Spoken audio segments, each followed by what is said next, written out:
अभी ये क्वेश्चन करेंगे हम लोग।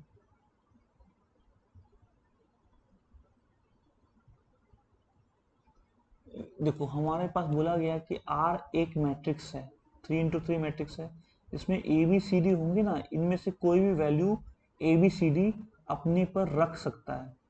इसमें से कोई भी value A B C D अपने पे रख सकता है। मतलब ए का वैल्यू 0 3 5 7, 0 3 5 7 9 11 13, ये सब में से कुछ भी हो सकता है। ओके, तो कितने तरह के मैट्रिक्स होंगे जो इन्वर्टिबल होंगे, मतलब इन्वर्टिबल होने में इसका डिटर्मिनेंट जीरो ना हो।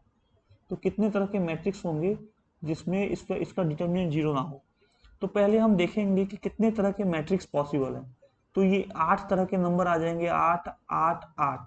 मतलब ये आठों में से कोई एक नंबर आ जाएगा, तो 8 का power 4 total number of matrix हो पॉसिबल हमें दिख रहा है। अब उसमें से क्या करेंगे, इसका डिटर्मिनेंट हम निकालते हैं। तो इसका डिटर्मिनेंट हमने निकाला, तो ए इंटू -5d माइनस सी इंटू -5b, तो इस तरह करके 5bc-bd आ गए। तो मतलब bc माइनस bd को जीरो नहीं होना है, ये हमें फाइंड करना है। तो देखो क्या हो सकता है, bc bd, हमने इसको bc ad माना। तो देखो ये जीरो में से कोई नंबर हो, मतलब ये 9 में से कोई नंबर हो ए, और ये बी कोई नंबर हो, इनका मल्टीप्लाई और इनका मल्टीप्लाई को माइनस करेंगे तो एग्जैक्ट जीरो होना चाहिए। तो सारे प्राइम फैक्टर हैं, तो दो प्राइम का मल्टीप्लाई जीरो हो जाए।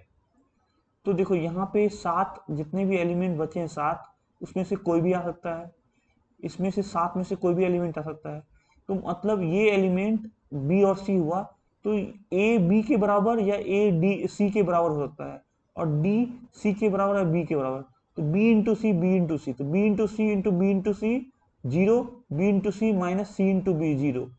तो सात सात और दो फैक्टोरियल में अरेंजमेंट, ये कंडीशन हो सकता है। तो हमने बोला कि इफ नन इज जीरो, मतलब जीरो को हटा के हम लोग इन सातों में से वैल्यू यूज कर रहे हैं, तो ऐसा कुछ होगा। अब मान लो कि जीरो इसमें इंक्लूडेड है, इसमें मान लो कोई एक नंबर जीरो हो रहा है, तो 2c1 में से किसी को जीरो रख दिया, 2c1 में से किसी को जीरो रख दिया। अब बचे हुए नंबर को 8 8, तो 8 इंटू 8 इंटू 2 इंटू 2, तो इतने तरीके, इन दोनों का सम जितना होगा उतने नंबर्स हैं जिसमें ये मॉडुलस जीरो आ रहा है। तो टोटल में से इनको घटा देंगे तो इतने तरीके के नंबर हैं जिसमें मॉडुलस जीरो नहीं हो रहा है, और इतने तरह के मैट्रिक्स हैं जिसपे ये इन्वर्टिबल होगा। आ गई बात समझ में? तो हमने क्या किया, टोटल में से जितने पर जीरो होगा वो माइनस कर लिया। और दूसरा कोई तरीका है इसको सोचने का, दूसरा कोई तरीका, हम लोग डायरेक्ट सोच ले कि जीरो हो ही नहीं। हम लोग ये भी सोच सकते हैं कि इनका वैल्यू जीरो हो ही नहीं, तो वो थोड़ा ज्यादा डिफिकल्ट हो जाएगा।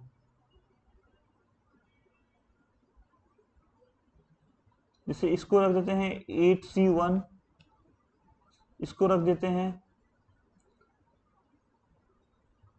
8c1, अब इसको रख देते हैं, इनटू में रहेगा, इसको रख देते हैं,